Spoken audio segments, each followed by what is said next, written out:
Sometimes I work with chief executives that say, well, I'll sort the people bits out when I've sorted out the profit. I would challenge that. I think that the profit will only come if the people are on board.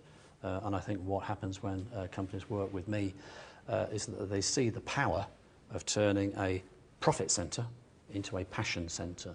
And it's the passion within that business that people have for each other and the passion they have for customers.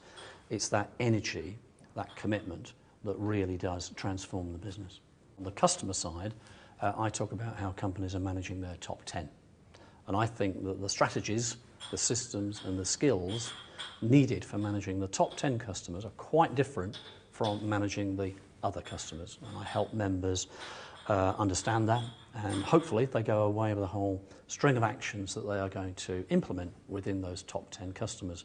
The stuff that I do on partnerships with people is very much about leadership. It's very much about inspiring people to willingly do things. And one of my favourite questions is that I say to a chief executive, what's the headcount within your business? Typically he will say 75, and I will then say, what's the heart count within your business? How many of those 75 have got their hearts and minds emotionally caught up with what your business is trying to do? Typically, in a head count of 75, the heart count is often around about 35 or 40, which does rather suggest that that chief executive needs a bit of help at inspiring others to follow him or her to that vision for the future. I always make sure that I'm working with people to motivate them, in some cases to irritate them, but to motivate and irritate them to carry out actions back at the business.